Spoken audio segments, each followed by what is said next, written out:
Oke, terima kasih. Bismillahirrahmanirrahim. Assalamualaikum warahmatullahi wabarakatuh. Selamat siang dan salam sejahtera untuk kita semua.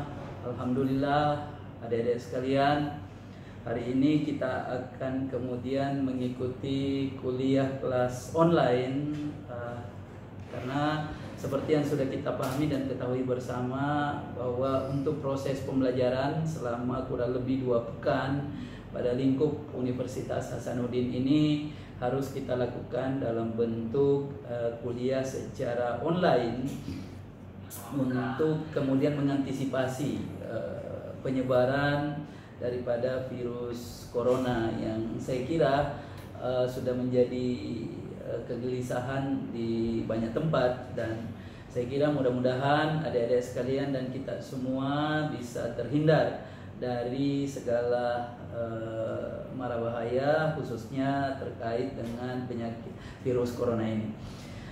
Baik adik-adik sekalian peserta mata kuliah pendidikan Pancasila, bahwa hari ini sebagai minggu ke-7, pertemuan ke-7 dalam pembelajaran kita akan masuk pada konteks pembahasan terkait dengan Pancasila sebagai dasar pengembangan ilmu pengetahuan.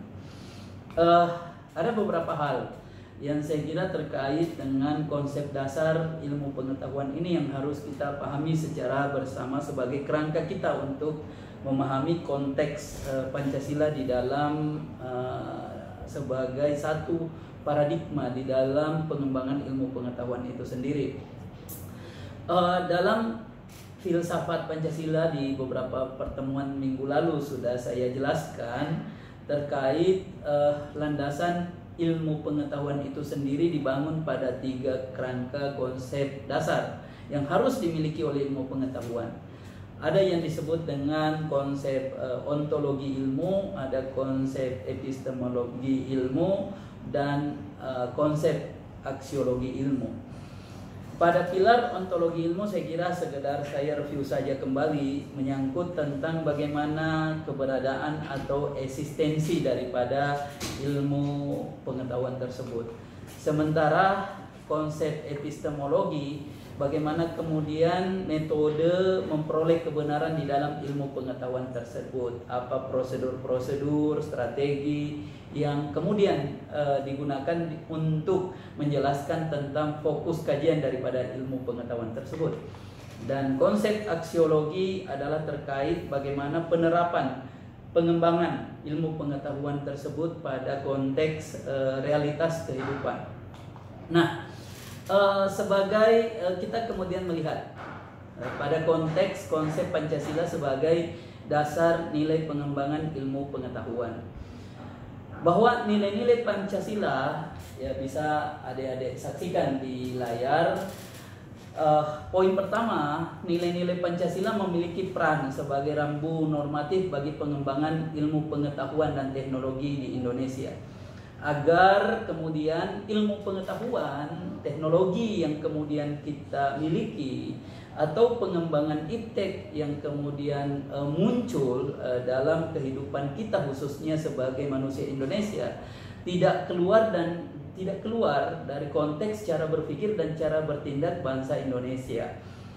Adik-adik sekalian pasti tahu dan paham bagaimana kemudian perkembangan ilmu pengetahuan dan teknologi itu memiliki kemudian pergerakan yang luar biasa sampai menyentuh kemudian aspek-aspek terkecil di dalam kehidupan manusia itu sendiri, tidak bisa lagi terlepas dari ilmu pengetahuan dan teknologi ini.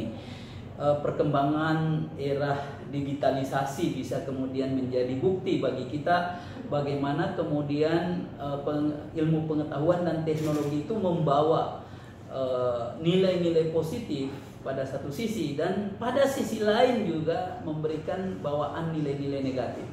Yang saya kira pada konteks kehidupan kita sebagai manusia Indonesia, nilai-nilai negatif ini menjadi sesuatu yang betul-betul harus kita eliminir, dan saya kira kita sebagai pembelajar di perguruan tinggi sudah harus mampu kemudian mengidentifikasi kira-kira persoalan-persoalan negatif yang menjadi bawaan ilmu pengetahuan dan teknologi ini seperti apa.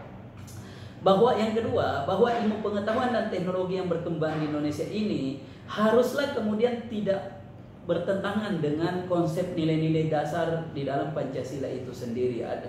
Seperti yang kita ketahui, prinsip ketuhanan, kemanusiaan, persatuan, kerakyatan, dan keadilan tidak kemudian harus menjadi basis dasar nilai bagi kita manusia Indonesia di dalam menyikapi kemudian perubahan dan perkembangan ilmu pengetahuan dan teknologi ini kemudian.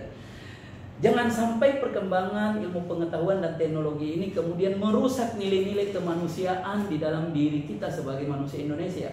Jangan sampai perubahan dan perkembangan ilmu pengetahuan dan teknologi merusak nilai-nilai kemanusiaan, merusak nilai-nilai persatuan, merusak nilai kerakyatan, dan merusak dan kemudian menjadi ancaman bagi nilai-nilai keadilan sosial sebagai nilai dasar di dalam Pancasila.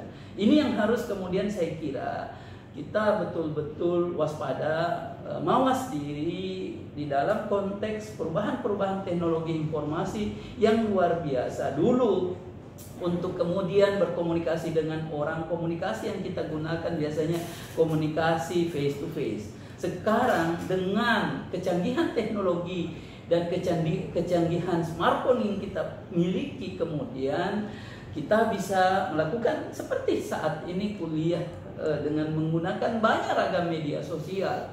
Ini pasti kemudian pada satu sisi kemudian memberikan efektivitas di dalam kehidupan, tapi pada sisi lain kemudian bisa membuat human relation kita menjadi semakin sempit atau semakin tergerus. Nah, ini dampak-dampak negatif yang perlu kita identifikasi secara bersama-sama. Bahwa iptek yang kemudian berkembang di negara kita harus mampu mengadopsi nilai-nilai Pancasila di dalamnya sebagai dasar pengembangan ilmu pengetahuan dan teknologi. Saya kira ini jelas 3 poin yang kemudian harus Anda pahami.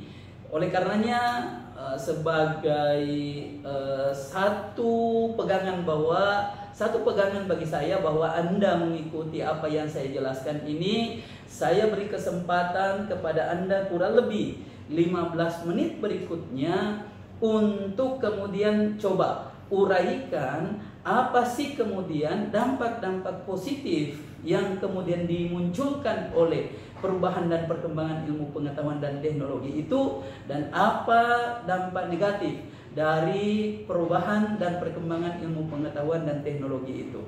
Saya tunggu, silahkan Anda kirim via grup WA ini dalam rentang waktu 15 menit setelah saya kemudian mengucapkan kata silahkan dikerjakan. Silahkan.